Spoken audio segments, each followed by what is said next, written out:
Hello, Samford, and greetings from Costa Rica, and welcome to Samford's newest study abroad campus, Finca de Samford. Yes, Beck's Bench is taking an international road trip, and we're on location at our new 10,000 square foot residence located on 14 breathtaking acres of mountainous countryside near the capital city of San Jose. This new academic study center creates another fantastic study away opportunity for our students to live, learn, and serve around the world.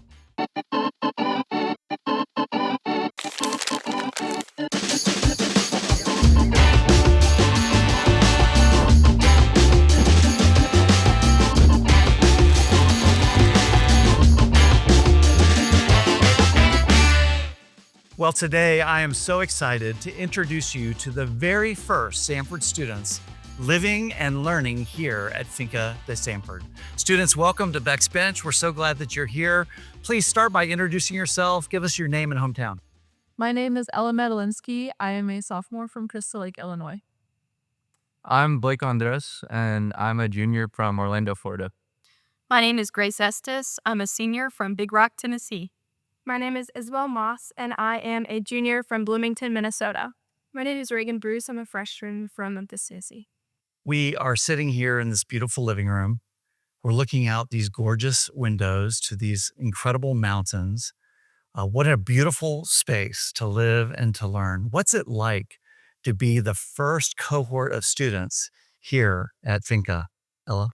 Oh, I don't have the words for it. It's wonderful. I mean, just living here, you see God's creation every day, and you get to experience it with people who are having these same first experiences as you. And it's just so cool.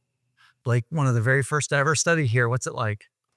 I think it's just an honor to be able to be here and be able to have our Stanford experience enriched in such a beautiful way. Just like Ella said, it's really great to be here in nature, see God's presence every day in his creation, and honestly just have a new experience every day and learn something new every day. You're the very first group. So you're not only living and learning and studying here, but you're also kind of teaching us how to use this space. What's that responsibility been like for you? There's been so many times where I'm like, oh my goodness, we get to pave the way here. And it's something that I really find like with God, like very heavy, but also something that's really beautiful in the fact that Stanford students come after us and we have the honor and privilege of coming first. Documenting that has been really, really fun, and doing a bunch of media for Samford and Samford Abroad has been something that I've really gotten to enjoy and show like why people should come here, because it's wonderful and the most freeing place you can live. So I want to know, what's a day in the life at Finca de Samford like? Ella, what does a day in the life look like for you? Definitely depends on the day, but starting off in the morning, I usually wake up sometime around 7, maybe a little bit before that. Do my quiet time, come downstairs, have some breakfast, say good morning to my Finca family. And then sometimes we'll have breakfast together. Other times we kind of wake up at different times. We'll have classes normally from 9 to 11:30. We get a little bit of chill time before having a shuttle into town from 1 to 3:30, and we usually end the night off with a movie all together. So we spend a lot of time together, and it's a lot of fun. Blake, since being here with you all, I've noticed how intentional you are around your spiritual lives. You're really taking advantage of this beautiful setting to grow in your faith. Ella mentioned doing her quiet times in the morning. Talk to us just about the contemplative spaces all around this property. Where are some of the spaces that you like to go just to get away and maybe have time in prayer, Bible study? Yeah, I mean, you pretty much can't go wrong with any place you choose to go outside to spend some time with the Lord. Even when we're in our rooms and we see the sun rising from out of our window, we feel God's presence in this place. But a few of my favorite places, one we just went up to, that's the cross up in the hill. It's a little bit to the side of the property, but once you get up there, there's a nice contemplative space where you can see the whole of Ciudad Colon and beyond. There's a cross there. That's a great place for praying and everything. And there's also other benches and swings around the property that you could also do quiet time. There's so many opportunities that we have to just go by ourselves and take out our Bibles and and see what the Lord has to say to us.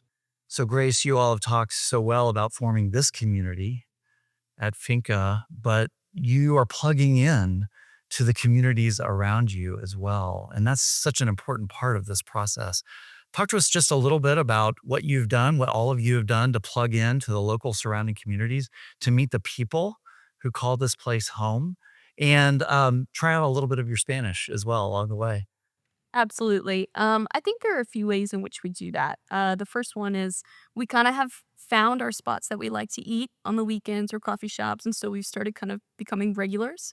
Right down the road on El Rodeo, there's a hacienda, a good place to eat on the weekends, and so we'll go and we'll have gallo pinto, rice and beans, and tortillas and eggs. And Memo is the really nice man who owns that restaurant, and when he sees us, he comes over, Buenos dias. He's very excited to see us. And so forming those connections and just being really intentional. Another way that we do that, Ella kind of mentioned that we go into Ciudad Colon around 1 to 3 in the afternoon.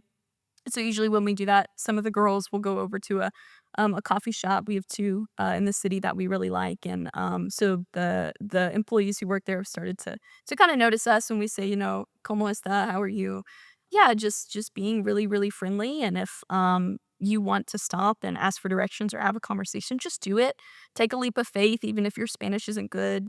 Mine wasn't great when I came here, but through the help of these guys, I feel like I've become more confident. Well, as you all know, there are hundreds of other students back on campus in Homewood who are thinking about study abroad. Maybe they're just beginning to explore it, but they may also be experiencing understandable feelings of hesitancy and maybe a little bit scared to sign up for something that seems so intimidating. Reagan, what advice or counsel would you give to students who are contemplating doing a study away from Samford?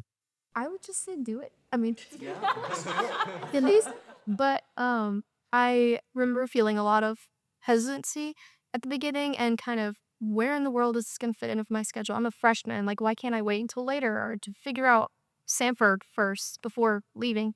Uh, but it really has been such a good experience in getting to know these people. Even in kind of the uncertainty, ambiguity of being the first cohort, it has been so rewarding, just spiritually, emotionally, like just personally. I feel like we are all more confident in ourselves and in just our Spanish abilities, and just it's been such a blast. And I think that I've had some really really great memories that I don't think I'm ever gonna forget here. So it's definitely worth it. Isabel, what would you tell a student who's concerned about missing out on things on campus in the spring, step sing and other kinds of things? What advice or counsel would you give students who are afraid of missing some things? I would say the line that I kept repeating to myself, and I talked to my mom actually about this. She was like, "Aren't you going to miss things on campus?" The line I would always say is, "You only college once, so why not? Come here.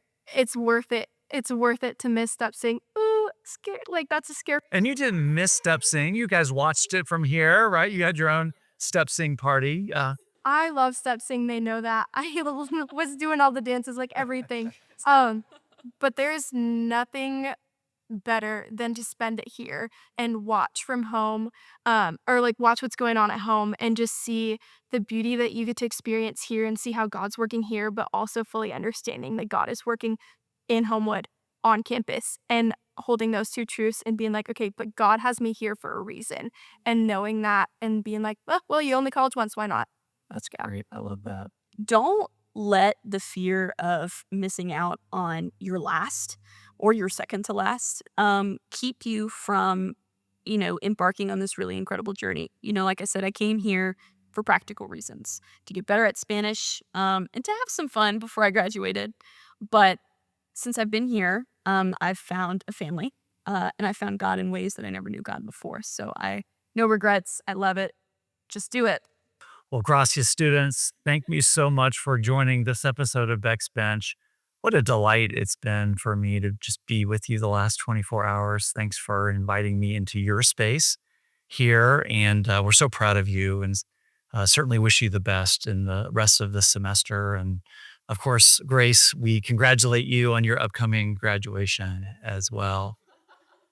If you are interested in learning more about study abroad opportunities, either here at Finca de Samford or at the Daniel House, or many other opportunities around the globe, I encourage you to visit samford.edu go/abroad, or just do a Google search for Samford Global. Well, that's it for this episode of Beck's Bench, right here from Finca de Samford. Hasta la próxima. Thanks for watching. And as always, God bless you, God bless Samford, and go Bulldogs. And as we like to say here in Costa Rica, pura vida.